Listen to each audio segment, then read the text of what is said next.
இந்த வீடியோவில் என்ன பார்க்க போகிறோம்னா நம்ம பர்சன்டேஜ் டாபிக் பார்த்துட்ருக்கோம் கரெக்டுங்களா. பர்சன்டேஜ் டாப்பிக்கில் நம்ம அதோட சப்டிவிஷன் பார்க்க போகிறோம். என்னென்னு பார்த்தீங்கன்னா சதவீதம் அதிகரிப்பு அல்லது சதவீதம் குறைவு, பர்சன்டேஜ் இன்க்ரீஸ் ஆர் பர்சன்டேஜ் டிக்ரீஸ்ன்றதை நம்ம பார்க்க போகிறோம். இதை ஃபார்முலா வச்சும் சால்வ் பண்ணலாம், நம்ம பாக்ஸ் மெத்தட் வச்சு சால்வ் பண்ணலாம். நமக்கு பர்சன்டேஜ் இன்க்ரீஸுக்கான ஃபார்முலா என்னன்னு பார்த்தீங்கன்னா கொடுத்துருக்க ரெண்டு நம்பருக்குள்ள வித்தியாசம், அதாவது டிஃப்ரென்ஸையும் வித்தியாசத்தையும் நமக்கு பர்சன்டேஜ் இன்க்ரீஸ்னு கேட்டாங்கன்னா கீழே ஸ்மாலர் வேல்யூ கொடுத்துருக்க வேல்யூலேயே ஸ்மாலர் வேல்யூ சின்ன நம்பரையும் எழுதிட்டு அதை பர்சன்டேஜாக மாற்ற சொல்கிறதுக்காக நம்ம 100ஆல் மல்டிப்ளை பண்ணிடுங்க. ரெண்டையும் டிவைட் பண்ணி 100ஆல் மல்டிப்ளை பண்ணிட்டா நமக்கு பர்சன்டேஜ் இன்க்ரீஸ் கிடச்சிரும். இதே பர்சன்டேஜ் டிக்ரீஸ்னு கேட்பாங்க, சதவீத குறைவுன்னு கேட்டாங்கன்னா சேம் மேலே வித்தியாசம் தான், ரெண்டு நம்பருக்குள்ள வித்தியாசமும். இங்கே பர்சன்டேஜ் டிக்ரீஸ்னு கேட்டாங்கன்னா டினாமினேட்டரில் லார்ஜஸ்ட் வேல்யூ மிகப்பெரிய மதிப்பைக்கும் வகுத்து வர்ற வேல்யூவை நம்ம 100ஆல் பெருக்கிட்டா நமக்கு கிடைக்கிறது பர்சன்டேஜ் குறைவுக்கான ஃபார்முலாவாக இருக்கும். ஓகேங்களா. பர்சன்டேஜ் இன்க்ரீஸுங்கிறது difference by smaller value into 100, percentage டிக்ரீஸுங்கிறது difference by larger value into 100. இந்த ரெண்டு ஃபார்முலாவை நோட் பண்ணிக்கோங்க. இதே பாக்ஸ் மெத்தடாக இருந்தால் நமக்கு பர்சன்டேஜ் இன்க்ரீஸ் கேட்குறப்போ 100% ஸ்மாலர் வேல்யூவாக எடுத்துக்கணும். அதுக்கு கீழே ரெண்டுத்தோட டிஃப்ரென்ஸோட பர்சன்டேஜ் தான் கண்டுபிடிப்போம். அதுதான் நமக்கு பர்சன்டேஜ் இன்க்ரீஸ். ஓகேங்களா. சதவீதம் அதிகரிப்புன்னு கேட்டாங்கன்னா நமக்கு 100%ங்கிறது ஸ்மாலர் வேல்யூ, அதுக்கு கீழே டிஃப்ரென்ஸ் ரெண்டு நம்பருக்குள்ள வித்தியாசத்தை எழுதணும், அதுக்கான பர்சன்டேஜ் தான் நம்ம பர்சன்டேஜ் இன்க்ரீஸ்னு கண்டுபிடிக்க போகிறோம். இதே நமக்கு பர்சன்டேஜ் டிக்ரீஸ்னு கேட்டாங்கன்னா 100%ங்கிறது லார்ஜர் வேல்யூ, பெரிய வேல்யூவிலேருந்து தான் சம் அமௌண்ட் குறைஞ்சிருக்கும். அப்போ பெரிய வேல்யூவை நான் 100% எடுத்துக்கிறேன், ரெண்டுத்துக்குள்ள டிஃப்ரென்ஸ் தான் நமக்கு பர்சன்டேஜ் டிக்ரீஸாக இருக்கும். ஓகேங்களா. இந்த ரெண்டை வச்சு தான் சால்வ் பண்ண போகிறோம். ப்ளஸ் இது இல்லாமல் இன்னொன்று வச்சு நெட் எஃபெக்டிவ் ஃபார்முலான்னு ஒன்று இருக்குது, அதாவது A + B + AB / 100. இதில் ஏனாலும் பினாலும் பர்சன்டேஜில் கொடுத்துருக்க மதிப்புங்க. ஓகேங்களா. ஏனாலும் பினாலும் பர்சன்டேஜில் கொடுத்துருக்க மதிப்பு தான். இந்த ஃபார்முலா மட்டும் பார்த்தீங்கன்னா, இந்த நெட் எஃபெக்டிவ் ஃபார்முலா மட்டும் பார்த்தீங்கன்னா நம்ம காம்பவுண்ட் இன்ட்ரெஸ்ட் பர்சன்டேஜ் கண்டுபிடிக்கிறதுக்கு யூஸ் பண்ணலாம். பர்சன்டேஜ் இந்த டாப்பிக்கில் யூஸ் பண்ணுவோம். அதே மாதிரி ப்ராஃபிட் அண்ட் லாஸ் டாப்பிக்கில் யூஸ் பண்ணுவோம். 2Dயில் பர்சன்டேஜ் எவ்வளோ பர்சன்டேஜ் இன்க்ரீஸ் ஆகுது, எவ்வளோ பர்சன்டேஜ் டிக்ரீஸ் ஆகுதுன்னு கேட்பாங்க. 2Dலையும் யூஸ் பண்ணுவோம், 3Dலையும் யூஸ் பண்ணுவோம். இதே ஒரு ஃபார்முலா, இந்த ஒரு ஃபார்முலா மட்டும் நெட் எஃபெக்டிவ் ஃபார்முலா. நமக்கு ரெண்டு பர்சன்டேஜை கம்பேர் பண்ண சொன்னாங்களே, இந்த ஃபார்முலாவை யூஸ் பண்ணிட வேண்டியதா. ஓகேங்களா. இந்த மூணே மட்டும் ஞாபகம் வச்சுக்கோங்க, ரொம்ப சிம்பிள். வாங்க டைரெக்டாக கொஸ்டினில் போயிடலாம். என்ன கொடுத்துருக்காங்க பாருங்கள். ஒரு ஆடையின் விலை cost of the dress is 2100லேருந்து 2520 இன்க்ரீஸ் ஆகிருக்கு, அதிகரிச்சிருக்குன்னு சொல்கிறாங்க.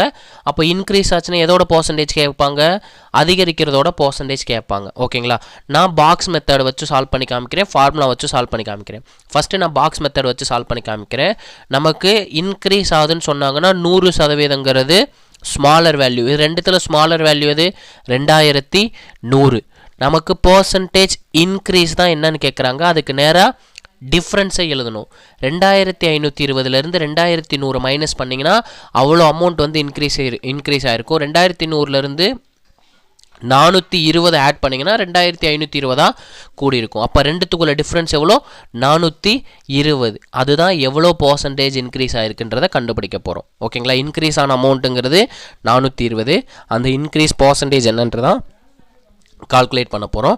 சிம்பிளாக கிராஸில் இருந்தால் மட்டும் மல்டிப்ளை பண்ணோம், மீதி எந்த சைடில் வேணாலும் சிம்பிளிஃபை பண்ணிக்கலாம். 100ல் இருக்க 2 0வையும் 2100ல் இருக்க 2 0வையும் அடிச்சிட்றேன். ஓகேங்களா. இப்போ 21ஐயும் 420ஐயும் அடிக்கிறேங்க. 21ஆல் 1 21 21, 2 21 42, 20 21 420. அப்போ எவ்வளோ பர்சன்டேஜ் இன்க்ரீஸ் ஆகிருக்கு, 20% இன்க்ரீஸ் ஆகிருக்குன்னு அர்த்தங்க. ஓகேங்களா.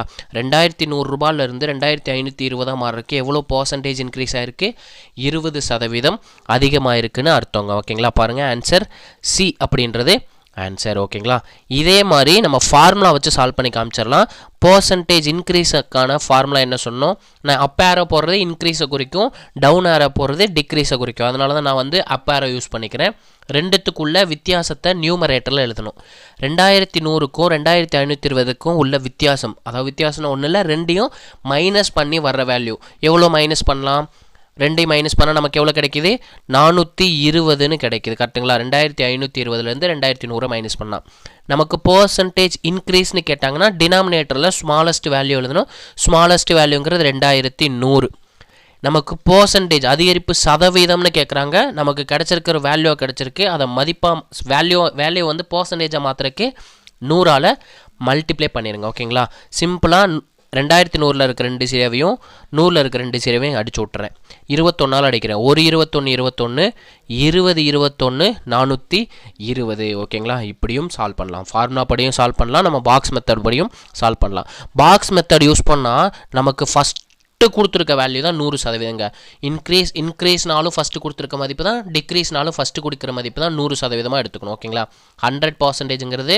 2100 420 இன்க்ரீஸ் ஆயிருக்கு அதோட பர்சன்டேஜ் தான் கண்டுபிடிக்க போகிறோம் அதனால தான் பர்சன்டேஜ் இன்க்ரீஸ்னு போட்டிருக்கேன் சிம்பிளாக 2 ஜீரோக்கு 2 ஜீரோ கட்டு ஒரு 21 20 அப்போ பர்சன்டேஜ் இன்க்ரீஸுங்கிறது எவ்வளோ 20%ங்கிறது இந்த கொஸ்டினுக்கான ஆன்சர் ஓகேங்களா நெக்ஸ்ட் கொஸ்டின் பார்ப்போங்க இதே மாதிரி மாடலில் நெக்ஸ்ட் கொஸ்டின் பாருங்கள் என்ன சொல்லியிருக்காங்க பாருங்கள் ஒரு பொருளின் விலை 80 ரூபாயில் இருந்து 100 ரூபாயாக உயர்ந்தது எனில் உயர்வு சதவீதம்னு ஒன்றும் இல்லை அதிகரிப்பு சதவீதத்தை உயர்வு சதவீதம்னு குறிக்கிறாங்க பர்சன்டேஜ் இன்க்ரீஸ் என்னன்னு கேட்குறாங்க அப்போ எப்பயுமே ஃபஸ்ட் இருக்க வேல்யூ தான் 100% இருக்கும் ஓகேங்களா 80 ரூபாயோ இல்லை 100 ரூபா ஃபஸ்ட் இருந்தாலும் அதுதான் 100% இருக்க முடியும் அப்போ 100%ங்கிறது என்ன 80 ரூபா எவ்வளோ இன்க்ரீஸ் ஆகிருக்கு 80 ரூபாயிலிருந்து 20 ரூபாய் இன்க்ரீஸ் ஆகி தான் நமக்கு 100 ரூபாயாக மாறி இருக்குது அதுதான் இன்க்ரீஸ் அமௌண்ட்டு அதுக்கான பர்சன்டேஜ் தான் கால்குலேட் பண்ண போகிறோம் பர்சன்டேஜ் இன்க்ரீஸ் தான் நம்ம கண்டுபிடிக்க போகிறோம் ஓகேங்களா 20ல் இருக்க ஜீரோவையும் 80ல் இருக்க ஜீரோவையும் அடிச்சு விட்றேன்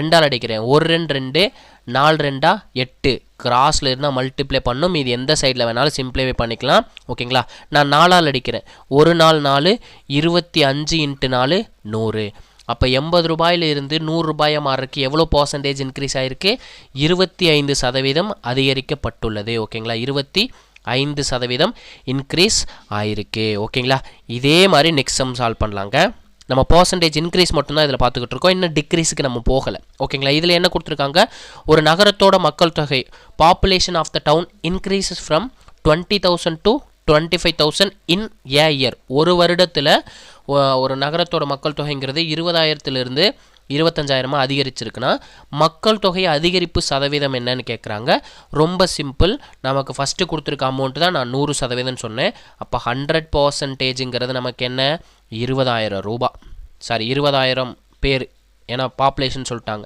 20,000லேருந்து எவ்வளோ இன்க்ரீஸ் ஆகிருக்கு 25,000 இன்க்ரீஸ் ஆகிருக்கு அப்போ எவ்வளோ பாப்புலேஷன் இன்க்ரீஸ் ஆகிருக்கு 5,000 பேர் இன்க்ரீஸ் ஆகிருக்காங்க சிம்பிளாக ரெண்டுத்தையும் மைனஸ் பண்ணிங்கன்னா இன்க்ரீஸ் வேல்யூ கிடச்சிரும் 2,500லேருந்து 2,000 மைனஸ் பண்ணிங்கன்னா அதுதான் நமக்கு அதிகரிச்சுள்ள பாப்புலேஷனாக இருக்கும் அதோட சதவீதம் என்னன்னு கேட்குறாங்க இன்க்ரீஸ்டு பர்சன்டேஜ் என்னன்னு கேட்குறாங்க சிம்பிளாக 3 ஜீரோக்கு 3 ஜீரோ அடிச்சு விட்றேன் ஓகேங்களா 3 ஜீரோக்கு 3 ஜீரோக்கு அடிச்சு விட்றேன் இங்கே 5ஐயும் 20ஐயும் 5ஆல் அடிக்கிறேன் 1 5 5 4 × 5 20 நல்லா நோட் பண்ணுங்கள் நான் காலம் வைஸில் தான் அடிச்சிருக்கேன் கிராஸில் அடிக்கல கிராஸில் இருந்தால் பெருக்கணும் கிராஸ் சிம்பிள்னாலே நமக்கு பெருக்கல் தான் அர்த்தம் ஸோ நம்ம பெருக்கணும் நான் 4ஆல் அடிக்கிறேன் 1 4 4 25 × 4 100 அப்போ எவ்வளோ பர்சன்டேஜ் இன்க்ரீஸ் ஆகிருக்கு 25% இன்க்ரீஸ் ஆகிருக்கு ஓகேங்களா 25% இன்க்ரீஸ் ஆகிருக்கு இதே மாதிரி உங்களுக்கு ஒரு சம்ஸ் கொடுக்கட்டுங்களா ட்ரை பண்ணுங்கள்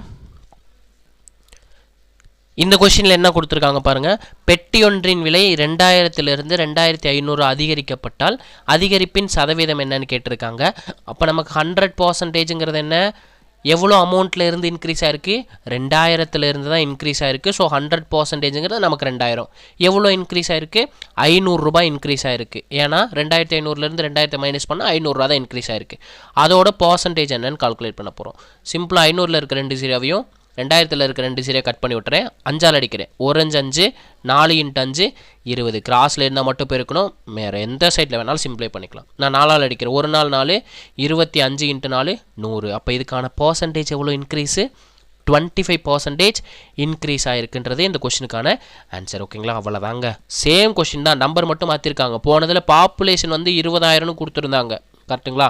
இங்கே 2000 கொடுத்துருக்காங்க, ஒரு 0 குறைச்சிட்டு 20,000 25,000 இன்க்ரீஸ் ஆயிருக்குன்னு சொல்லியிருக்காங்க. ஒரு 0 கட் பண்ணிவிட்டு அதே சம் தாங்க இதுவும். ஓகேங்களா? ஒரு 0 கட் பண்ணிவிட்டு கொடுத்துருக்காங்க, சேம் சம் தான். ஓகேங்களா? அதே சம் தான் திருப்பி திருப்பி கொடுத்துக்கிட்டே இருப்பாங்க, நம்பரை மட்டும் சுருக்கலாம் கூட்டலாம், அவ்வளோதான். ஓகேங்களா? நெக்ஸ்ட் கொஸ்டின் பார்ப்போங்க. இந்த கொஷினுக்கு என்ன ஆன்சர் வரும்னு கமெண்ட்டில் சொல்லிடுங்க. ஒரு மூலதனம், அதாவது ஒரு பொருளோட விலைனே வச்சுக்கோங்க, 800 ரூபாயிலேருந்து 1100 ரூபாயாக இன்க்ரீஸ் ஆச்சுன்னா அதோட சதவீதம் எவ்வளோ உயர்ந்துள்ளது, அதாவது பர்சன்டேஜ் இன்க்ரீஸ் எவ்வளோன்னு தான் கேட்டிருக்காங்க. இதுக்கான ஆன்சரை கமெண்ட்டில் சொல்லிடுங்க. ஓகேங்களா? இது உங்களுக்கான ஹோம்ஒர்க் சம். ரொம்பவே சிம்பிள். நம்ம எப்படி சால்வ் பண்ணமோ அதே மாதிரி சால்வ் பண்ணுங்கள், இல்லை ஃபார்முலா வச்சு கூட சால்வ் பண்ணுங்கள், தப்பே இல்லை. ஃபார்முலாவும் சொல்லியாச்சு, நம்மளோட பாக்ஸ் மெத்தட் நம்ம யூஸ்வலாக நிறையா அதுக்கு பாக்ஸ் மெத்தடை யூஸ் பண்ணுறோம். நம்ம வீடியோஸ் ஃபாலோ பண்ணுறவங்களுக்கு தெரியும், நம்ம பர்சன்டேஜ் பாக்ஸ் மெத்தடை தான் நம்ம நிறையா அதுக்கு யூஸ் பண்ணிக்கிட்டு இருக்கோம். ஸோ அந்த பாக்ஸ் மெத்தடை மட்டும் நல்லா தெளிவாக கற்றுக்கிட்டிங்கன்னா போதுங்க, ஏகப்பட்ட டாபிக் அதே இதை வச்சு முடிச்சிடலாம். பாக்ஸ் மெத்தட், டைரக்ட் ப்ரொபோர்ஷன், அது மட்டும் தெரிஞ்சால் போதுங்க. இதிலே நீங்கள் பாருங்கள், ஒரு பொருளோட விலை, ஒரே ஒரு பொருளோட விலை தான் 800 ரூபாயில் இருக்குது, அதே பொருள் வந்து 1100 ரூபாயாக இன்க்ரீஸ் ஆகிருக்கு. பொருளுங்கிறது அப்படியே இருக்குது, ஆனால் அமௌண்ட்டுங்கிறது கூடி இருக்குது. கரெக்டுங்களா? பொருளுங்கிறது அப்படியே இருக்குது, அமௌண்ட்டுங்கிறது கூடி இருக்குது. ஸோ டைரக்ட்லி ப்ரொபோஷனல் தான். அதனால தான் நம்ம பாக்ஸ் மெத்தட் யூஸ் பண்ணுறோம், டைரக்ட் ப்ரொபோஷனால். ஓகேங்களா? இதுக்கான ஆன்சரை கமெண்ட்டில் சொல்லிடுங்க. ஓகேங்களா? நெக்ஸ்ட் கொஸ்டின் பார்ப்போங்க. இந்த கொஸ்டின் பார்த்தீங்கன்னா அதே டைப் தான், கொஞ்சம் ஒரு ஸ்டெப் மட்டும் எக்ஸ்ட்ரா வரும். ஏன்னா இதில் என்ன கேட்டிருக்காங்கன்னு பாருங்கள், ஒரு நகரத்தின் மக்கள் தொகை 10 வருடங்களில், அப்போ 10 வருஷத்தில் சொல்லியிருக்காங்க. இங்கிலீஷில் பாருங்கள் டெக்கேட்னு கொடுத்துருவாங்க. ஒரு டெக்கேட்னா 10 வருஷம் அப்படின்றத ஞாபகம் வச்சுக்கோங்க. The population of the town increases from 1,75,000 to 2,62,500 in a decade அப்படின்னு கொடுத்துருக்காங்க. ஆனால் கேட்டிருக்கிறது பாருங்கள், என்ன கேட்டிருக்காங்க, percentage of average percentage increase in the population per year, ஒரு வருஷத்துக்கான சராசரி அதிகரிப்பு சதவீதம் என்னன்னு கேட்குறாங்க. தமிழ் கொஸ்டின் வாசிச்சுக்கோங்க. ஒரு நகரத்தின் மக்கள் தொகை 10 வருடங்களில் 1,75,000 2,62,500 உயர்ந்தால் அந்நகரத்தின் ஓராண்டு சராசரி அதிகரிப்பு சதவீதம் என்னன்னு கேட்டிருக்காங்க. ரொம்ப சிம்பிள் தான். நம்ம 10 வருஷத்துக்கான சராசரி, 10 வருஷத்துக்கான பர்சன்டேஜ் இன்க்ரீஸ், சதவீத அதிகரிப்பை கண்டுபிடிப்போம். ஓகேங்களா? அப்போ என்ன, 1,75,000ங்கிறது நமக்கு பேஸ் அமௌண்ட், அதிலிருந்து தான் இன்க்ரீஸ் ஆகிருக்கு. ஸோ நான் அதை வந்து 100% வச்சுருக்கேன். எதுலேருந்து இன்க்ரீஸ் ஆகுதோ அதை 100% வச்சுக்கோங்க. 1,75,000 தான் இன்க்ரீஸ் ஆகிருக்கு. கரெக்டுங்களா? நமக்கு எவ்வளோ இன்க்ரீஸ் ஆகிருக்கு, சிம்பிளாக பெரிய அமௌண்ட்லேருந்து சின்ன அமௌண்ட்டை மைனஸ் பண்ணிங்கன்னா நமக்கு எவ்வளோ அமௌண்ட் இன்க்ரீஸ் ஆகிருக்குன்னு தெரிஞ்சிடும். 2,62,500 1,75,000 மைனஸ் பண்ணிடுங்க. 500ன்றது அப்படியே வந்துடும், ஏன்னா 0லேருந்து 0 மைனஸ் பண்ணால் 0 தான். 5லேருந்து 0 மைனஸ் பண்ணால் 5. 2ல் வந்து 5 மைனஸ் பண்ண முடியாது, ஸோ 1 கடன் வாங்கிறேன். இங்கே 5 12, 12ல் 5 போச்சுன்னா எவ்வளோ, 7. 5ல் 7 வந்து மைனஸ் ஆகாது, ஸோ 1 கடன் வாங்கிக்கிறேன். இங்கே 1 ஆயிரும், இங்கே 15 ஆயிரும். 15லேருந்து 7 மைனஸ் பண்ணால் என்ன, 8. அப்போ 87,500ங்கிறது இன்க்ரீஸ் ஆகிருக்கு. கரெக்டுங்களா? 87,500 பேர் வந்து இன்க்ரீஸ் ஆகிருக்காங்க. அதோட இன்க்ரீஸ் பர்சன்டேஜ் தான் கண்டுபிடிக்கிறேன். ஓகேங்களா? இது 10 வருஷத்துக்கானது. நான் ஃபஸ்ட்டு கண்டுபிடிச்சிக்கிறேன். 2 0க்கு 2 0 அடிச்சு விட்றேன், 1 0க்கு 1 0 அடிச்சு விட்றேன். ஓகேங்களா? 1 0க்கு 1 0 அடிச்சு விட்றேன். 5ஆல் அடிக்கிறேன். 2 5 10, 3 15, பேலன்ஸ் 2, 5 25. நான் திருப்பியும் 5ஆல் அடிக்கிறேன். 7 35. 8ல் பார்த்தீங்கன்னா 1 5 இருக்குது, 1 5 5. 8ல் 5 போச்சுன்னா பேலன்ஸ் என்ன, 3, 37 ஆயிரும். 37ல் 7 5 இருக்குது, 7 × 5 35. 37ல் 35 போச்சுன்னா பேலன்ஸ் 2, 25 ஆயிரும். 25ல் 5 5 இருக்குங்க. ஓகேங்களா? 5 5 இருக்குது, 5 × 5 25. இப்போ 7யும் 175 அடிக்கிறேன். 1 7 7, 2 × 7 14. 17ல் 14 போச்சுன்னா ரிமைண்டர் பார்த்தீங்கன்னா 3, அப்போ 35 மாறும். 35ல் எத்தனை 7 இருக்குது, 5 7 இருக்குங்க. ஓகேங்களா? 5 × 7 35. கிராஸில் இருந்தால் மல்டிப்ளை பண்ணோம். 25யும் 2ஐயும் மல்டிப்ளை பண்ணால் எவ்வளோ இன்க்ரீஸ் ஆகிருக்கும், 25 × 2 50. 10 வருஷத்தில் பார்த்தீங்கன்னா 10 இயரில் எவ்வளோ இன்க்ரீஸ் ஆகிருக்கு, 50% இன்க்ரீஸ் ஆகிருக்கு. பட் நமக்கு அது கேட்கல. அந்நகரத்தின் ஓராண்டு சராசரி அதிகரிப்பு சதவீதம் என்னன்னு கேட்டிருக்காங்க. இப்போ 10 வருஷத்துக்கு 50னா ஒரு வருஷத்துக்கு நான் கண்டுபிடிக்கிறேன். 1 இயருங்கிறது என்னவா இருக்கும், இங்கே இருக்க 10 வந்து ஈக்குவல் அந்த சைடு போய் டிவிஷனில் மாறிடும். 50/10. 1 0க்கு 1 0 கட் பண்ணிவிட்டால் எவ்வளோ பர்சன்டேஜ் இன்க்ரீஸ் ஆகிருக்கும், 5% ஆவரேஜாக ஒரு வருஷத்துக்கு இன்க்ரீஸ் ஆகிட்டு வந்திருக்கும். ஓகேங்களா, ஒரே ஒரு டிஃப்ரென்ஸ் தான். நமக்கு 10 வருஷன்ற ஒரே ஒரு கீவேர்டை மட்டும் கொடுத்துட்டு ஒரு வருஷத்துக்கு கேட்குறாங்க.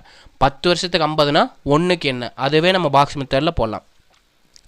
10 வருஷத்துக்கு 50% இன்க்ரீஸ் ஆகிருக்குன்னா 1 இயருக்கு எவ்வளவு சதவீதம் இன்க்ரீஸ் ஆகிருக்கும்? சிம்பிளாக கிராஸில் இருந்தால் மட்டும் மல்டிப்ளை பண்ணோம், மீது எந்த சைடில் வேணாலும் சிம்பிளிஃபை பண்ணிக்கலாம். ஒரு ஜீரோக்கு ஒரு ஜீரோ அடிச்சு விட்டா எவ்வளோ இன்க்ரீஸ் ஆகிருக்கும்? 5% இன்க்ரீஸ் ஆகிருக்கும். ஏன்? நமக்கு வருடம் கூட கூட சதவீதமும் கூடும். அதனால இது நம்ம பாக்ஸ் மெத்தட்லேயும் யூஸ் பண்ணி சால்வ் பண்ணலாம். நல்லா பாருங்கள், ஒரு வருஷத்துலேருந்து 10 வருஷமாக அதிகரிக்கிறப்போ 50% மாறி இருக்குது. அப்போ ஒரு வருஷத்துக்கு 5%, 5%லேருந்து 50% அதிகரிச்சிருக்கு. இந்த மாதிரி அதிகரித்தாலோ, ரெண்டு சைடுமே அதிகரித்தாலோ குறைஞ்சாலோ அதை நம்ம வந்து டைரக்ட்லி ப்ரொபோர்ஷன் சொல்லுவோம், நேர் விகிதம்னு சொல்லுவோம். இப்போ நம்ம யூஸ் பண்ணுறதே நேர் விகித கான்செப்ட் யூஸ் பண்ணி தான் சால்வ் பண்ணிகிட்ருக்கோம். ஸோ ஒரு வருஷத்துக்கு 5% வந்து அதிகரிச்சிருக்கும். ஓகேங்களா, நெக்ஸ்ட் கொஸ்டின் பார்ப்போங்க. இந்த கொஸ்டினில் என்ன கேட்டிருக்காங்க பாருங்கள். ஒரு குளிர்சாதன பெட்டி, அதாவது ஒரு ஃப்ரிட்ஜை வந்து வாங்கியிருக்காங்க, பர்ச்சேஸ் பண்ணியிருக்காங்க. எவ்வளோக்கு? 14,355க்கு வந்து வாங்கியிருக்காங்க. அதோட பேஸ் ப்ரைஸ், அதோட ஒரிஜினல் ப்ரைஸ் பார்த்தீங்கன்னா 13,050. அதில் டேக்ஸை இன்க்ளூட் பண்ணி தான் நமக்கு 14,355க்கு வாங்கியிருக்காங்க. அந்த டேக்ஸோட பர்சன்டேஜ் எவ்வளோன்னு கேட்குறாங்க. விற்பனை வரியோட சதவீதம் என்னன்னு கேட்குறாங்க. இப்போது எப்படி சார் சால்வ் பண்ணுறது நிறைய பேருக்கு டவுட் இருக்கும். அதோட ஒரிஜினல் ப்ரைஸ், உண்மை விலையில் இருந்து தான் டேக்ஸை சேர்த்து 14,355ன்னு போயிருக்கும். ஸோ 100%ங்கிறது அதோட ஆக்சுவல் காஸ்ட், ஒரிஜினல் ப்ரைஸ், உண்மையான வாங்கிய விலை பார்த்தீங்கன்னா 13,050ங்கிறத நமக்கு 100%. 13,050லேருந்து தான் எவ்வளோ இன்க்ரீஸ் ஆகிருக்கு? 14,355 இன்க்ரீஸ் ஆகிருக்கு. இப்போ 100%ங்கிறது 13,050. எவ்வளோ இன்க்ரீஸ் ஆகிருக்கு? பெரிய வேல்யூலேருந்து சின்ன வேல்யூவை மைனஸ் பண்ணிடுங்க. 14,355லேருந்து 13,050 மைனஸ் பண்ணிடுங்க. 5ல் 0 மைனஸ் பண்ணால் 5, 5ல் 5 மைனஸ் பண்ணால் 0, 3ல் 0 மைனஸ் பண்ணால் 3, 4ல் 3 மைனஸ் பண்ணால் 1, 1ல் 1 மைனஸ் பண்ணால் 0. அப்போ எவ்வளோ இன்க்ரீஸ் ஆகிருக்கு? 1,305 ரூபாய் இன்க்ரீஸ் ஆகிருக்கு. இதுதான் நமக்கான டேக்ஸ் அமௌண்ட்டாக இருக்கும். நம்ம டேக்ஸோட பர்சன்டேஜ் கண்டுபிடிக்கிறோம். அவங்க கேட்டது விற்பனை வரியோட சதவீதம், டேக்ஸ் தான் கேட்டிருக்காங்க, அதோட பர்சன்டேஜ் கண்டுபிடிக்க போகிறோம். 1,305ஆல் டிவைட் பண்ணுறேன். ஒரு டைம் அடிக்கலாம், இதை 10 டைம் அடிக்கலாம். ஓகேங்களா, 10 × 1,305 13,050ன்னு கிடைக்கும். 10ல் இருக்க ஒரு ஜீரோவையும் 100ல் இருக்க ஒரு ஜீரோவையும் கட் பண்ணி விட்டுறேன். அப்போ டேக்ஸுங்கிறது எவ்வளோ பர்சன்டேஜ்?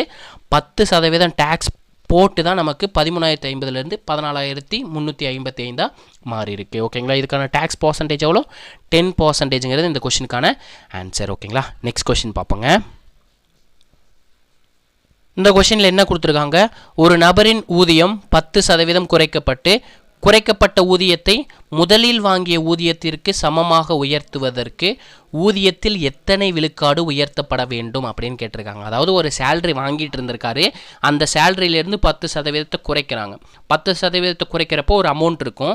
அந்த அமௌண்ட்டை வந்து திருப்பி எவ்வளோ பர்சன்டேஜ் இன்க்ரீஸ் பண்ணால் நம்ம பழைய சேலரியே கிடைக்கும். ஃபார் எக்ஸாம்பிளுக்கு வந்து ஒரு 1000 ரூபாய் இப்போ சேலரி வாங்கிட்டு இருக்கீங்க, அதுலேருந்து 10% குறைச்சிங்கன்னா எவ்வளோ வரும்? 900ன்னு வரும். 900ன்னு வரும். 10% கம்மி பண்ணால் 900 ருபீஸ் வாங்கிட்டு இருப்பீங்க. அந்த 900 ருபீஸ்லேருந்து எவ்வளோ சதவீதத்தை இன்க்ரீஸ் பண்ணால் திருப்பி நீங்கள் 1000 ரூபாய் சேலரியை வாங்குவீங்க அப்படின்றத இங்கே கொஸ்டினாக கேட்டிருக்காங்க. நான் ஃபார் எக்ஸாம்பிள் வந்து இப்போ ஒரு 100 ரூபாய் சம்பளம் வாங்கிட்டு இருக்கேன். ஓகேங்களா, நான் மதன் இருக்குன்னா மதன் 100 ரூபா சேலரி வாங்கிட்டு இருக்காருன்னு வச்சுக்கோங்க.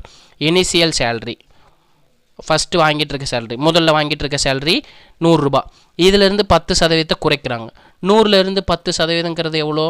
100ல் 10% 10 ரூபா தான். அந்த 10 ரூபாயை குறைச்சா எவ்வளோ கிடைக்கும்? 90 ரூபா கிடைக்கும். அப்போது 10% டிக்ரீஸ் பண்ணதுக்கப்புறம் எவ்வளோ சேலரி வாங்கியிருக்கேன்? 90 ரூபா வாங்கியிருக்கேன். ஓகேங்களா, இதுதான் நமக்கான அமௌண்ட்டு. அப்போது 100 ரூபாயிலேருந்து 10 ரூபா குறைஞ்சி 90 ரூபாயாக மாறி இருக்குது. அதாவது 100 ரூபாங்கிறது 100%, அதுலேருந்து 10% குறைச்சா 90 ரூபான்னு கிடச்சிருக்கு. இப்போ என்ன கேட்குறாங்க? இந்த 90 ரூபாயிலேருந்து 100 ரூபா வாங்கணுன்னா நான் எவ்வளோ பர்சன்டேஜ் ஆஃப் அமௌண்ட்டை இன்க்ரீஸ் பண்ணணுன்னு கேட்குறாங்க. சேலரி வந்து எவ்வளோ பர்சன்டேஜ் இன்க்ரீஸ் பண்ணால் நான் வாங்கின இனிஷியல் சேலரி போகுன்னு கேட்குறாங்க. அப்போ இது வந்து பர்சன்டேஜ் இன்க்ரீஸ்ன்னு சொல்லிட்டாங்க. அப்போ பேஸ் வேல்யூங்கிறது என்ன? எதுலேருந்து அதிகரிக்குதோ அதுதான் நமக்கான பேஸ் வேல்யூ. 90லேருந்து தான் 100 ரூபாய்க்கு அதிகரிக்கணும். அப்போ 100%ங்கிறத நான் 90 ரூபான்னு எடுத்துக்கிறேன். எவ்வளோ அமௌண்ட்டை நான் இன்க்ரீஸ் பண்ணணும்? 10 ரூபாயை இன்க்ரீஸ் பண்ணால் நான் பழைய சேலரி, இனிஷியல் சேலரியை நான் கெயின் பண்ண முடியும். இதுக்கு எவ்வளோ பர்சன்டேஜ் அப்படின்னு கண்டுபிடிக்க சொல்கிறாங்க. ஒரு ஜீரோக்கு ஒரு ஜீரோ கட் பண்ணிடலாம். இதை கிராஸில் மல்டிப்ளை பண்ணால் பர்சன்டேஜ் இன்க்ரீஸ் இன்ட்டு 9 கிடைக்கும். இது ரெண்டுத்தையும் கிராஸில் மல்டிப்ளை பண்ணால் 1 × 100 100ன்னு கிடைக்கும். ஸோ இங்கே மல்டிப்ளிகேஷனில் இருக்க 9 ஈக்குவல் டு ஆன்சர் போகும்போது டிவிஷனில் போகும். கரெக்டுங்களா? டிவிஷனில் போகும். நான் இனிஷியலாக வாங்கின சேலரி 100 ரூபா, அதில் 10% குறைச்சி 90 ரூபாய் இப்போ எனக்கு சேலரி கொடுத்துக்கிட்டு இருக்காங்க. அந்த சேலரியை நான் வந்து 100 ரூபாயா முதல்ல எவ்வளோ சேலரி வாங்கணும் அதை இன்க்ரீஸ் பண்ணால் எவ்வளோ சதவீதம் இன்க்ரீஸ் அமௌண்ட்டு கிடைக்கும்னு கேட்டிருக்காங்க.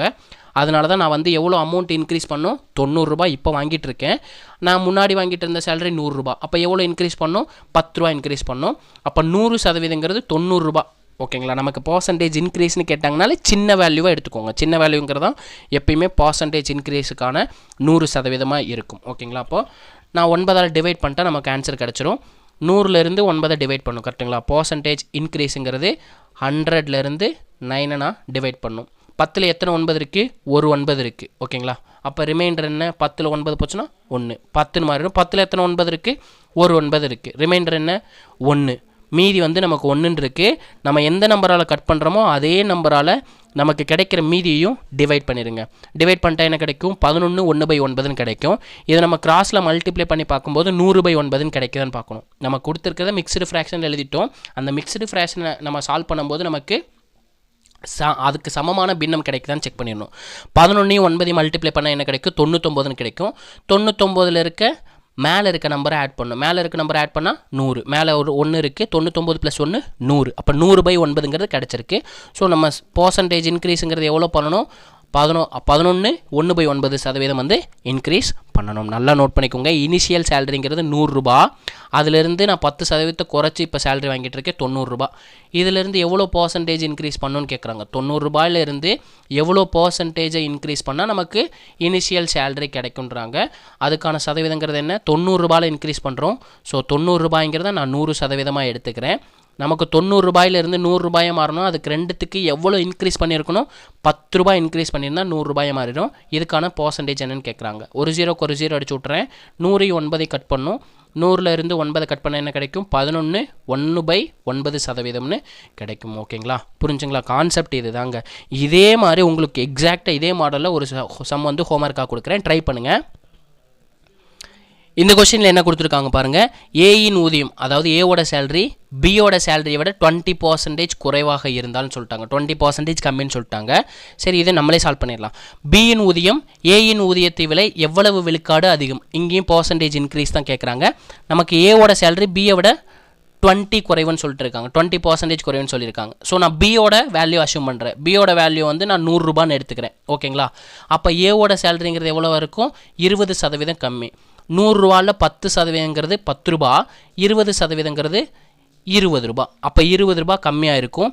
ஏவோட சேலரிங்கிறது எவ்வளோ, 80 ரூபா. இப்போ என்ன கேட்குறாங்க, பியின் ஊதியம் ஏயின் ஊதியத்தை விட எவ்வளவு விழுக்காடு அதிகம்னு கேட்குறாங்க. பர்சன்டேஜ் இன்க்ரீஸ்னு கேட்குறாங்க. பர்சன்டேஜ் இன்க்ரீஸ்னால் கம்மியான வேல்யூவை தான் நம்ம 100% எடுத்துக்குவோம். அப்போ நமக்கு கம்மியான வேல்யூங்கிறது என்ன, 80 ரூபாய் இருக்குது. 80 ரூபாய் தான் நமக்கு 100%. எவ்வளோ இன்க்ரீஸ் ஆகுதுன்னு கேட்குறாங்க. 80லேருந்து 100 ரூபாய் இன்க்ரீஸ் ஆகிருக்கு. எவ்வளோ இன்க்ரீஸ் ஆகும், 20 ரூபாய் இன்க்ரீஸ் ஆகிருக்கும். கரெக்டுங்களா? 20 ரூபாய் இன்க்ரீஸ் ஆகிருக்கும். அதோட பர்சன்டேஜ் தான் நம்ம கால்குலேட் பண்ண போகிறோம். ஒரு 0க்கு ஒரு 0 கட் பண்ணிடுறேன். 2ஆல் அடிக்கிறேன். 1 2 2 4 2 8 1 4 4 25 × 4 100. அப்போ எவ்வளோ சதவீதம் இன்க்ரீஸ் ஆகிருக்கும், 25% இன்க்ரீஸ் ஆகிருக்கும். ஓகேங்களா? 25%. நல்லா நோட் பண்ணிக்கோங்க. யாரோடது அஷ்யூம் பண்ணு மட்டும் நல்லா தெரிஞ்சுக்கோங்க. ஏயின் சேலரி பியை விட 20 குறைவுன்னு சொல்லியிருக்காங்க. அப்போ பிக்கு ஒரு அமௌண்ட் எடுத்தால் தான் நம்ம அதிலிருந்து 20% குறைக்க முடியும். அதனால தான் நான் பியோட சேலரியை 100ன்னு அஷ்யூம் பண்ணேன். ஓகேங்களா? அதை மட்டும் தெளிவாக புரிஞ்சுக்கோங்க. நமக்கு ஏவை பொறுத்து தான் சொல்லியிருக்காங்க. ஸோ அப்போ நம்ம பியை வச்சு தான் நம்ம சால்வ் பண்ண முடியும். பியை அஷ்யூம் பண்ணால் தான் ஏவோட வேல்யூவை 20% குறைக்க முடியும். பிங்கிறது 100ன்னு எடுத்து அப்போ ஏங்கிறது 80 ரூபா. அதை வச்சு சால்வ் பண்ணும்போது நமக்கு 25%ன்னு ஆன்சர் கிடைக்குது. ஓகேங்களா? நெக்ஸ்ட் கொஸ்டின் பார்ப்போங்க. இது வரைக்கும் நம்ம பர்சன்டேஜ் இன்க்ரீஸ் பார்த்துட்டு இருந்தோம். கரெக்டுங்களா? சதவீதம் அதிகரிப்பு பார்த்தோம். இப்போ பார்த்தீங்கன்னா நம்ம சதவீதம் குறைவு பார்க்க போகிறோம். இந்த கொஸ்டினில் பாருங்கள் என்ன கொடுத்துருக்காங்க.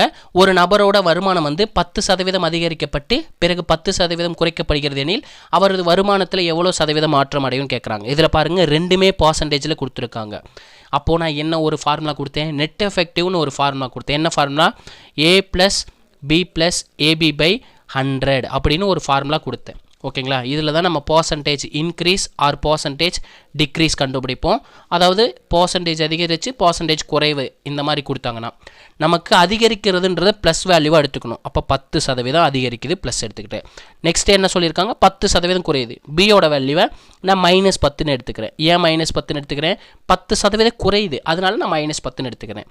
ப்ளஸ் ஏவோட வேல்யூ 10% அதிகரிக்குது இன்ட்டு ரெண்டுக்கு இடையில எந்த சிம்பிள் இல்லைன்னா இன்ட்டு ஏபின்னு கொடுத்துருக்கேன். ஏ இன்ட்டு பி தான் ஏபின்னு கொடுத்துருக்கேன்.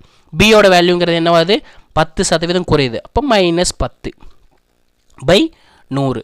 +10லேருந்து -10 கழிச்சிட்டோம்னா நமக்கு 0ன்னு கிடைக்கும். இங்கே பாருங்கள், இங்கே ப்ளஸ் இருக்குது, இங்கே மைனஸ் இருக்குது. ரெண்டு கடையில் மல்டிப்ளிகேஷன் ட்ரிப் இருக்குது. ப்ளஸ்ஸையும் மைனஸையும் மல்டிப்ளை பண்ணால் என்ன கிடைக்கும், மைனஸ்னு கிடைக்கும். 10 × 10/100. ரெண்டு ஜீரோவையும் 2 0 அடிச்சிட்டா நமக்கு என்ன இருக்கும், 1ன்னு இருக்கும். முன்னாடி மைனஸ் சிம்பிள் இருக்குது. அப்போ எவ்வளோ இருக்குது, -1% இருக்குது. இந்த மைனஸுங்கிறது டிக்ரீஸை டினோட் பண்ணும், அதாவது குறைவை டினோட் பண்ணும். அப்போ 1% வந்து அவங்களோட சேலரியில் குறைவு ஏற்பட்டிருக்கு. ஓகேங்களா, 1% டிக்ரீஸ் ஆகிருக்கு. நல்லா நோட் பண்ணுங்கள். நமக்கு இன்க்ரீஸ்னால் அந்த வேல்யூ ப்ளஸ்ன்னு எடுத்துக்கோங்க, டிக்ரீஸ்னால் அந்த வேல்யூ மைனஸ்ன்னு எடுத்துக்கோங்க. அப்போ ஏங்கிறத நான் +10ன்னு எடுத்துக்கிட்டேன், பீன்றதை நான் -10ன்னு எடுத்துக்கிட்டேன். என்ன ஃபார்முலா யூஸ் பண்ணோம், a + b + ab/100. ஏங்கிறது +10, ஸோ +10 ப்ளஸ் போடணுன்னு அவசியம் இல்லை. முன்னாடி எந்த சிம்பிள்னா ப்ளஸ் இருக்குன்னு அர்த்தம். பீன்றது என்ன எடுத்துருக்கோம், -10. ஏன் -10, டிக்ரீஸ்னால் குறையும். அப்போ 10%ங்கிறது மைனஸில் எடுத்துக்கிறேன். ப்ளஸ் ஏங்கிறது +10, பிங்கிறது -10/100. +10 -10 மைனஸ் பண்ணோம்னா நமக்கு 0ன்னு கிடச்சிரும். இங்கே ப்ளஸ் இருக்குது, இங்கே மைனஸ் இருக்குது. ப்ளஸ்ஸையும் மைனஸையும் மல்டிப்ளை பண்ணால் நமக்கு மைனஸ்னு கிடைக்கும். 10ல் இருக்க ஒரு 0வையும் 100ல் இருக்க ஒரு 0 கட் பண்ணிடுறேன். இங்கே இருக்க 10ல் இருக்க 0வையும் 100ல் இருக்க இன்னொரு 0 கட் பண்ணிட்டா நமக்கு ரிமைண்டர் என்ன தான் இருக்கும், 1ன்னு இருக்கும். முன்னாடி ஒரு மைனஸ் இருக்குது, 1% டிக்ரீஸ். எல்லாமே நமக்கு பர்சன்டேஜில் கொடுத்துருக்காங்க, நான் பர்சன்டேஜ் மட்டும் போடலை. லாஸ்ட்டில் நம்ம அந்த பர்சன்டேஜை போட்டுக்க வேண்டியது. அப்போ 1% குறைவு, இந்த மைனஸுங்கிறது டிக்ரீஸை டினோட் பண்ணும்.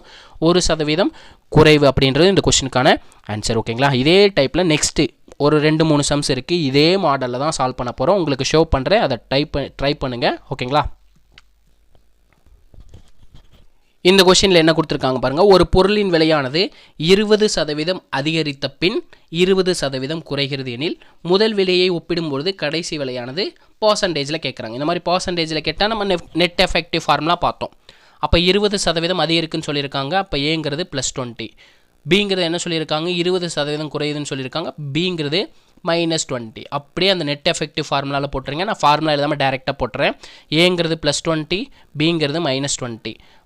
ப்ளஸ் ஏ இன்ட்டு பின்னு சொல்லியிருக்காங்க. ஏங்கிறது 20 + 20, பிங்கிறது -20/100. இதுதான் நமக்கு நெட் எஃபெக்டிவ்க்கான ஃபார்முலா. +20 -20 போச்சுன்னா 0 தான். ப்ளஸ்லேருந்து மைனஸ் பண்ணும்போது நமக்கு 0ன்னு கிடைக்கும். 20ல் இருக்க ஒரு 0வையும் 100ல் இருக்க ஒரு 0வையும் கட் பண்ணிடுறேன். 20ல் இருக்க இன்னொரு 0வையும் 100ல் இருக்க இன்னொரு 0வையும் கட் பண்ணிடுறேன். 2 மல்டிப்ளை பண்ணும்போது 4ன்னு கிடைக்கும். இங்கே முன்னாடி ப்ளஸ்ன்னு இருக்குது, இன்ட்டில் வந்து மைனஸ்ன்னு இருக்குது. ப்ளஸ்ஸையும் மைனஸையும் மல்டிப்ளை பண்ண என்ன கிடைக்கும், மைனஸ்னு கிடைக்கும். அப்போ -4% கிடச்சிருக்கு. இந்த மைனஸுங்கிறது எதை டினோட் பண்ணுன்னு சொன்னேன், குறைவை டினோட் பண்ணுன்னு சொன்னேன். அப்போ 4% டிக்ரீஸ் அப்படின்றது ஆன்சர். டிக்ரீஸ்ன்னு கொடுக்காம இங்கே லெஸ்ன்னு கொடுத்துருக்காங்க, அவ்வளோதான் ஆன்சர். தமிழில் பார்த்தீங்கன்னா குறைவுன்னு சொல்லிட்டாங்க. டிக்ரீஸ்னாலும் லெஸ்னாலும் சேம் தான். ஓகேங்களா. 4% குறைவு. இதே கொஷினை மானே தேனே பொன்மானேன்னு போட்டு இன்னொரு விதமாக கேட்டு வச்சுருக்காங்க. சேம் கொஷின் பாருங்கள். இதில் என்ன கொடுத்துருக்காங்க, மானே தேனே பொன்மானே தான் போட்டிருக்காங்க. வேறு இதில் தங்கத்தோட விலை வந்து திங்கக்கிழமை 20% அதிகரிக்கிறது, செவ்வாய்க்கிழமை 20% குறையுது. நமக்கு எதுவுமே தேவையில்லை. எவ்வளோ இன்க்ரீஸ் ஆகுது, எவ்வளோ டிக்ரீஸ் ஆகுது, அது மட்டும் போதும். ஆன்சர் வந்து பர்சன்டேஜில் கேட்டிருக்கணும். ஓகேங்களா. பர்சன்டேஜில் கேட்டிருக்கணும். இப்போ தான் பார்த்தோம் 20% அதிகரித்து 20% குறைஞ்ச ஆன்சர் என்ன, 4% டிக்ரீஸ். அதே கொஷின் தான் திருப்பி மானே தேனே பொன்மானையெல்லாம் போட்டு கேட்டுக்கிட்டே இருப்பாங்க. ஓகேங்களா. நெக்ஸ்ட் கொஷின், இதே மாதிரி கொஷின் உங்களுக்கு ஒரு கொஷின் ஹோம்ஒர்க் கொடுக்குறேன், அதை ட்ரை பண்ணி ஆன்சரை கமெண்ட்டில் சொல்லுங்கள். ஓகேங்களா. அதே மாடலில் தான் ஒரு கொஷின் என்ன கொடுத்துருக்காங்க, ஒரு பொருளின் விலை 30% கூட்டப்பட்டு பின் 30% இறக்கப்படுகிறது என்ன, டிக்ரீஸ் ஆகுதுன்னு தான் சொல்கிறாங்க. ஓகேங்களா. இறுதி விலைக்கும் ஆரம்ப விலையும் உள்ள ஒப்பீடு என்னென்னு கேட்டிருக்காங்க. எல்லாமே பர்சன்டேஜில் கேட்டிருக்காங்க. ஸோ இதுக்கான ஆன்சரை கமெண்ட்டில் சொல்லிடுங்க. கூட்டப்படும் போதுனா பாசிட்டிவ் வேல்யூ, இறக்கப்படும் போதுனா நெகட்டிவ் வேல்யூ. இதை மட்டும் நோட் பண்ணி வச்சுக்கோங்க. நோட் பண்ணிவிட்டு இதுக்கான ஆன்சரை கமெண்ட்டில் சொல்லுங்கள். இதே மாதிரி இன்னொரு சம்மம் கேட்டிருக்காங்க, அதையும் உங்களுக்கு தரேன். ஆன்சரை ட்ரை பண்ணி கமெண்ட்டில் சொல்லிடுங்க. ஓகேங்களா. சேம் அதே மாடல் தான் இந்த கொஷினும். ஒரு வண்ண தொலைக்காட்சி பெட்டியின் விலை 30% அதிகரித்தால் அப்போ ஏங்கிறது +30. 40% விலை குறைந்தால் அப்போ -40 எனில் வருவாயில் ஏற்படும் சதவீத மாற்றத்தை காண்க. பர்சன்டேஜில் கேட்டிருக்காங்க. அதே நெட் எஃபெக்டிவ் ஃபார்முலா வச்சு இதுக்கான ஆன்சரை கமெண்ட்டில் சொல்லுங்கள். ஓகேங்களா. நெக்ஸ்ட்டு நம்ம இன்க்ரீஸ்க்கான ஒரு ஃபார்முலா பார்த்தோம், டிக்ரீஸ்க்கான ஒரு ஃபார்முலா பார்த்தோம். பார்த்தீங்களா, அதே மாடலை இப்போ சால்வ் பண்ணலாம். ஓகேங்களா. இந்த கொஸ்டினில் பாருங்கள் என்ன சொல்லியிருக்காங்க. டியூரிங் ஆடி சேல், அதாவது ஆடி தள்ளுபடி விற்பனையின் போது, the price of the shirt, ஒரு சட்டையின் விலை டிக்ரீசஸ் ஃப்ரம் 90 to 50, 90 ரூபாயிலிருந்து 50 குறைந்தது எனில் குறைவின் சதவீதம் என்ன? What is the percentage of டிக்ரீஸ்னு கேட்குறாங்க. பர்சன்டேஜ் டிக்ரீஸ்னு என்ன சொன்னேன், நமக்கு கொடுத்துருக்குறதுல பெரிய வேல்யூ 100% எடுத்துக்கணும்னு சொன்னேன். 100%ங்கிறது எதில் இருந்து குறைஞ்சிருக்குன்னு பாருங்கள். நமக்கு எதில் இருந்து இன்க்ரீஸ் ஆகிருக்கோ அது 100%ங்கிறது இன்க்ரீஸ் பர்சன்டேஜுக்கு, எதிலிருந்து குறைஞ்சிருக்கோ அது நமக்கு 100% பர்சன்டேஜ் டிக்ரீஸுக்கு. அப்போ எதிலிருந்து குறைஞ்சிருக்கு, 90 ரூபாயிலிருந்து குறைஞ்சிருக்கு, அதை 100% எடுத்துக்கிறேன். எவ்வளோ அமௌண்ட் குறைஞ்சிருக்கு, 90க்கும் 50க்குள்ள டிஃப்ரென்ஸ் தான் குறைஞ்சிருக்கும், 40 ரூபாய் குறைஞ்சிருக்கு. ஓகேங்களா, 40 ரூபாய் குறைஞ்சிருக்கு. இதுக்கான பர்சன்டேஜ் தான் கண்டுபிடிக்க போகிறோம். பர்சன்டேஜ் டிக்ரீஸ், 90ல் இருக்க ஒரு ஜீரோவையும் 40ல் இருக்க ஒரு ஜீரோவையும் கட் பண்ணிடுறேன். கிராஸில் மல்டிப்ளை பண்ணால் 400ன்னு கிடைக்கும். 4 × 100 400. பர்சன்டேஜ் டிக்ரீஸையும் 9ஐயும் மல்டிப்ளை பண்ணால் 9 டைம்ஸ் ஆஃப் பர்சன்டேஜ் டிக்ரீஸ்ன்னு இருக்கும். அங்கே மல்டிப்ளிகேஷனில் இருக்குது, அதாவது பர்சன்டேஜ் டிக்ரீஸ் இன்ட்டு 9. நமக்கு பர்சன்டேஜ் டிக்ரீஸோட வேல்யூ தான் தேவை. ஸோ மல்டிப்ளிகேஷன் இருக்கிறது ஈக்குவல் டு இன்சைட் வரும்போது டிவிஷனாக போகும். அப்போ 400/9ங்கிறது நமக்கான பர்சன்டேஜ் டிக்ரீஸ். இது நமக்கு வேல்யூவில் இல்லை, அதாவது ஆப்ஷனில் இல்லை. ஸோ இதை வந்து நம்ம மிக்ஸ்டு ஃப்ராக்ஷனாக மாற்றணும். 40ல் எத்தனை 9 இருக்குது, 4 × 9, 9 4ஆல் மல்டிப்ளை பண்ணும்போது என்ன கிடைக்கும், 36ன்னு கிடைக்கும். அப்போ 4 டைம் வந்து டிவைட் பண்ண முடியும். 4 × 9 36. 40ல் 36 போச்சுன்னா பேலன்ஸ் என்ன, 4, 40ன்னு மாறிடும். 40ல் எத்தனை 9 இருக்குது, சேம் 4 9 36, 4 9 36. 40ல் 36 போச்சுன்னா பேலன்ஸ் என்ன, 4ன்னு கிடைக்கும். அந்த 4 தான் நமக்கான மீதி. நம்ம எந்த நம்பரால் கட் பண்ணுறோமோ அதே நம்பரால் மீதியும் டிவைட் பண்ணிடுங்க. 44/9 அப்படின்ற இந்த கொஸ்டினுக்கான ஆன்சர். அதாவது நமக்கு இது எப்படி சார்னு தெரில சார் அப்படின்னு நினைக்கிறவங்க, நமக்கு 400 9ஆல் டிவைட் பண்ணும். கரெக்டுங்களா. எத்தனை டைம் 40ல் எத்தனை 9 இருக்குது, 4 9 36. 40லேருந்து 36 மைனஸ் பண்ண என்ன கிடைக்கும், 4ன்னு கிடைக்கும். இந்த 0 அப்படி கீழே இறக்கிறேன். கீழே இறக்கிட்டால் என்ன இருக்குது பாருங்கள், 40ன்னு இருக்குது. 40ல் எத்தனை 9 இருக்குது, 4 9 36. ரிமைண்டர் என்ன, 4ன்னு கிடச்சிருக்கு. அப்போ நமக்கு ஈவுங்கிறது 44ன்னு இருக்குது. நமக்கு கிடைச்ச மீதியை எந்த நம்பரால் டிவைட் பண்ணுறோமோ அந்த நம்பரால் டிவைட் பண்ணியிருக்கேன். நான் நியூமரேட்டரில் எழுதுறது மீதி, டினாமினேட்டரில் என்ன நம்பரால் நம்ம கட் பண்ணுறோமோ அதே நம்பரால் எழுதிட வேண்டியதான். அப்போ 44 4/9% வந்து டிக்ரீஸ் ஆயிருக்கு. ஓகேங்களா. நெக்ஸ்ட் கொஸ்டின் பார்ப்போங்க. இந்த கொஸ்டினில் என்ன கேட்டிருக்காங்க பாருங்கள். பியின் வருமானம், P's income is 25% more than that of Q. Qவை காட்டிலும் 25% அதிகம்னு சொல்லியிருக்காங்க. அப்போ Qவோட வருமானத்தை நம்ம அசியூம் பண்ணால் தான் Pயோட வருமானங்கிறது அதை விட 25% எடுக்க முடியும். அதாவது நான் Qவோட வருமானத்தை நான் 100 ரூபான்னு எடுத்துக்கிறேன். ஓகேங்களா, 100 ரூபாய்னு எடுத்துக்கிறேன். Pயோட வருமானங்கிறது Qவை விட எவ்வளோ அதிகம்னு சொல்லிட்டாங்க, 25% எடுத்துட்டாங்க. அப்போ 100%ங்கிறதா 100 ரூபானா 25%ங்கிறது என்னவா இருக்கும், 25 ரூபாயாக இருக்கும். அப்போ Pயோட வருமானங்கிறது 125 ரூபாங்க. ஓகேங்களா, 25 ரூபாய் அதிகம்னு சொல்லிட்டாங்க. பர்சன்டேஜ்னாலும் வேல்யூனாலும் ஒன்று, அதாவது 1%ங்கிறது 1 ரூபான்னு எடுத்துக்கிட்டேன், 100%ங்கிறது 100 ரூபா. நமக்கு என்ன சொல்லியிருக்காங்க, Qவை விட 25 அதிகம்னு சொல்லியிருக்காங்க. Qன்றதை நான் 100ன்னு எடுத்துக்கிறேன். 25%ங்கிறது 25 ரூபாயாக இருக்கும். அந்த 25 ரூபாயை சேர்த்துனா 125 ரூபாயாக வரும். அதனால தான் நான் Pன்றது 125ன்னு எடுத்துக்கிட்டேன். இப்போ என்ன சொல்கிறாங்க, Qயின் வருமானம் Pயை காட்டிலும் எவ்வளவு சதவீதம் குறைவுன்னு கேட்குறாங்க. பர்சன்டேஜ் டிக்ரீஸ்னு கேட்டாங்கன்னா 100%ங்கிறது எதுவாக எடுத்துக்கணும், பெரிய வேல்யூவாக எடுத்துக்கணும். இப்போ 100%ங்கிறது இப்போ சதவீத குறைவுன்னு சொல்லியிருக்காங்க. அதனால நம்ம 100%ங்கிறது பெரிய மதிப்பாக எடுத்துக்கணும். 100%ங்கிறது 125. எவ்வளோ குறைஞ்சிருக்கு, 125க்கும் 100 ரூபாய்க்கு டிஃப்ரென்ஸ் என்ன, 25 ரூபா குறைஞ்சிருக்கு. அந்த 25 ரூபாங்கிறது எவ்வளவு சதவீதம் குறைஞ்சிருக்கு அப்படின்னு கேட்டிருக்காங்க. அமௌண்ட் வந்து டிக்ரீஸ் ஆகிருக்கு, அதோட டிக்ரீஸ் பர்சன்டேஜ் என்னன்னு கேட்குறாங்க. அதனால தான் டிக்ரீஸ் பர்சன்டேஜ் எழுதிக்கிறேன். டவுன் ஆகிறங்கிறது டிக்ரீஸாக டினோட் பண்ணும். நான் 25ஆல் அடிக்கிறேன். 1 25 25, 5 25 125. இப்போ 100ஐயும் 5ஐயும் கட் பண்ணுறேன், 5ஆல் கட் பண்ணுறேன். 1 5 5, 2 5 10, 25 100. அப்போ எவ்வளோ பர்சன்டேஜ் டிக்ரீஸ் ஆகிருக்கு, 20%ல் வந்து டிக்ரீஸ் ஆகிருக்கு. ஓகேங்களா. இதில் நான் ஏன் Q அஷ்யூம் பண்ணேன், க்யூவை விட தான் பி வந்து அதிகம்னு சொல்லியிருக்காங்க. அப்போ நம்ம க்யூவை அசியூம் பண்ணால் தான் பியோட வேல்யூவை கண்டுபிடிக்க முடியும். அதனால தான் நான் க்யூவோட வேல்யூவை வந்து 100 ரூபான்னு எடுத்தேன். அப்போ பியோட வேல்யூன்றது 25 ரூபா கூட, அதாவது 25% கூடன்னு சொல்லியிருக்காங்க. நான் 1% 1 ரூபானா 100% 100 ரூபா. அப்போ 25%ங்கிறப்போ 125 ரூபாயா வரும். இப்போ 100%ங்கிறது பர்சன்டேஜ் டிக்ரீஸ் கேட்டிருக்காங்க. ஸோ பெரிய வேல்யூ எடுத்துக்கணும், 125 ரூபா. எவ்வளோ டிக்ரீஸ் ஆயிருக்கு? 25 ரூபா டிக்ரீஸ் ஆயிருக்கு. அதோட பர்சன்டேஜ் என்ன? ஒரு 25, 5 25, ஒரு 5 25. அப்போ 20% வந்து டிக்ரீஸ் ஆயிருக்கு. ஓகேங்களா? இதே சம்மந்தாங்க சுற்றி சுற்றி கேட்டுக்கிட்டே இருப்பாங்க. இந்த கொஸ்டினையும் நீங்கள் ஹோம்ஒர்க்காக எடுத்து ட்ரை பண்ணுங்கள். 50% குறைக்கப்பட்டு 50% அதிகரிக்கப்படுகிறது. அதாவது ஃபஸ்ட்டு நெகட்டிவ் வேல்யூ, அடுத்து ப்ளஸ் வேல்யூ கொடுத்துட்டாங்க. எவ்வளோ பர்சன்டேஜ் வந்து இன்க்ரீஸ் ஆயிருக்கோ அது டிக்ரீஸ் ஆயிருக்குன்னு கேட்டிருக்காங்க. பர்சன்டேஜில் கேட்டிருக்காங்க.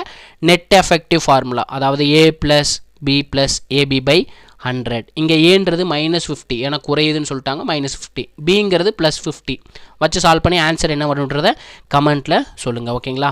நெக்ஸ்ட் கொஸ்டின் பார்ப்போங்க. இதே மாதிரி உங்களுக்கு ஹோம்ஒர்க் தான் கொடுக்க போகிறேன். ஏன்னா அதே சம் தான் ரிப்பீட் ஆகிட்டே வந்திருக்கு. அதெல்லாம் உங்களுக்கு ஹோம்ஒர்க்காக ஷோ பண்ணிடுறேன். ரீசெண்டாக கேட்ட சம்மை ஷோ பண்ணுறேன். அதுக்கான ஆன்சரை கமெண்ட்டில் சொல்லிடுங்க. ஓகேங்களா? இந்த கொஸ்டினில் பாருங்கள் என்ன சொல்லியிருக்காங்க. ஒரு நகரத்தின் கல்வியறிவு பெற்றவர்களின் எண்ணிக்கை 5 ஆண்டுகளில் 5 லட்சத்திலிருந்து 8 லட்சம் அதிகரிக்குதுன்னா அதிகரிக்கிறோட சதவீதம் என்ன? பர்சன்டேஜ் இன்க்ரீஸ் என்னன்னு கேட்குறாங்க. 5 lakh to 8 lakh வந்து இன்க்ரீஸ் ஆயிருக்கு 5 வருஷத்தில். இதில் நமக்கு ஆவரேஜ் பர்சன்டேஜில் கேட்கல, பர்சன்டேஜ் இன்க்ரீஸ் மட்டும்தான் கேட்டிருக்காங்க. ஸோ சிம்பிளாக 5க்கு 8க்குள்ள டிஃப்ரென்ஸை வந்து பர்சன்டேஜ் கண்டுபிடிச்சி ஆன்சரை கமெண்ட்டில் சொன்னீங்கன்னா போதுங்க. ரொம்ப சிம்பிள் தான், நார்மலாக சால்வ் பண்ணுறது தான். இதில் 5 லட்சம் 8 லட்சம்லாம் வைக்க வேணாம். லட்சம் ரெண்டுலேயுமே இருக்குது, விட்டுருங்க. 5 8ன்னு வச்சு சால்வ் பண்ணி ஆன்சரை கமெண்ட்டில் சொல்லுங்கள். ஏன்னா லட்சங்கிறது ரெண்டுலேயுமே இருக்குது. லட்சத்துக்கு 0 சேம் தான். ஸோ லட்சத்தை விட்டுருங்க. 5 ரூபா 8 ரூபான்னு வச்சு சால்வ் பண்ணுங்க. ஸோ அதாவது 5 பேர் 8 பேர்னு வச்சு சால்வ் பண்ணிங்கனாலும் அதே ஆன்சர் தான் கிடைக்கும். 5 லட்சம் 8 லட்சம்னு வச்சுனாலும் அதே ஆன்சர் தான் கிடைக்க போகுது. நான் எப்படி சால்வ் பண்ணுறது? 5 8ன்னு வச்சு தான் சால்வ் பண்ணுவேன். இதுக்கான ஆன்சரை கமெண்ட்டில் சொல்லிடுங்க. ஓகேங்களா? அதே மாதிரி நம்ம முன்னாடி சால்வ் பண்ண பார்த்தீங்களா, அதே டைப்பில், அதாவது இதெல்லாம் ரொம்ப ஓல்டு கொஷின். நம்ம ஒரு 2012லேருந்து 15க்குள்ளே கேட்ட கொஷின். இதுக்கான ஆன்சரை கமெண்ட்டில் சொல்லிடுங்க. ஏயின் உயரமானது பியின் உயரத்தை விட 25% குறைவு. அப்போ பியை விட 25 குறைவுன்னு சொல்லியிருக்காங்க. ஸோ பியை அஷ்யூம் பண்ணி நமக்கு என்ன கேட்குறாங்க? சதவீதம் அதிகரிப்பு கேட்குறாங்க. சதவீதம் அதிகரிப்பு என்ன வரும்ன்றதை கமெண்ட்டில் சொல்லுங்கள். ஓகேங்களா? நெக்ஸ்ட் கொஷின், இன்னும் ஒரு கொஷின் ஹோம்ஒர்க் பார்ப்போங்க. பாருங்கள், சுற்றி அதே கொஸ்டின் தான் கேட்டிருந்திருக்காங்க. 2100லேருந்து 2500 இன்க்ரீஸ் ஆச்சுன்னா அதிகரிப்பின் விலை சதவீதம் என்னன்னு கேட்டிருக்காங்க. இது பழைய கொஷின், ஓல்டு கொஷின். அதாவது 2012லேருந்து 15க்குள்ளே கேட்ட கொஷின். கண்டிப்பாக ரிப்பீட் ஆகிருக்கு பாருங்கள். 2015லேருந்து 12க்குள்ளே கேட்குறது ரிப்பீட் ஆகி தான் இருக்குது. ஸோ பார்த்துக்கோங்க. அதுக்காக தான் ஷோ பண்ணிடுறேன். இந்த கொஷினும் நம்ம ஆல்ரெடி சால்வ் பண்ணிட்டோம். ஸோ இதை நோட் பண்ணி வச்சுக்கோங்க. ஓகேங்களா? பாருங்கள், இதுவும் ரீசெண்டாக கேட்ட சம் தான். 10% அதிகப்பட்டு 10% குறையுதுன்னா அதில் ஏற்படும் சதவீத இழப்பு என்னன்னு கேட்டிருக்காங்க. இதில் நமக்கு டிக்ரீஸு இன்க்ரீஸ்னு எதுவுமே கொடுக்கல, 1% டைரெக்டாக கொடுத்துருக்காங்க. அதே வேல்யூ தான். பாருங்கள், அப்போ நம்ம சால்வ் பண்ணும்போது இந்த விடை தெரியவில்லைன்ற ஆப்ஷன் இருந்திருக்காது, ஆனால் இப்போ இருக்குது. ஸோ அதே கொஷின் தான் ரிப்பீட் ஆகிட்டே இருக்க போது. ஸோ பார்க்குறத தெளிவாக பார்த்தீங்கனாலே போதும். ஓகேங்களா? இவ்வளோ தாங்க பர்சன்டேஜ் இன்க்ரீஸ் டிக்ரீஸ்ன்றது. ஓகேங்களா? இந்த மாதிரி நம்ம புக்கில் இருக்க சம்ஸை ப்ராக்டிஸ் பண்ணிங்கனாலே கண்டிப்பாக நமக்கு மோர் தென் எனஃப்ங்க. ஓகேங்களா? நம்மளது ஏகப்பட்ட கொஷின்ஸ் இருக்குது. அந்த கொஷின் எல்லாத்தையும் நல்லா தெளிவாக ப்ராக்டிஸ் பண்ணுங்கள். ஓகேங்களா? பர்சன்டேஜ் இன்க்ரீஸ் டிக்ரீஸுங்கிறது புரிஞ்சிருக்குன்னு நினைக்கிறேன். நம்ம வீடியோ பிடிச்சிருந்துச்சுன்னா லைக் மட்டும் போட்டு விட்ருங்க. அப்போ தான் எனக்கு மோட்டிவேட்டட் ஆகி இன்னும் நிறையாவது உங்களுக்கு ஷோ பண்ணி காமிப்பேன். நிறைய நான் ப்ராக்டிஸ் பண்ணிட்டு நிறைய வந்து ஷார்ட்கட் சொல்கிறேன். ஓகேங்களா? இதே மாதிரி ஒரு நல்ல வீடியோவில் சந்திப்போம். தேங்க்யூ.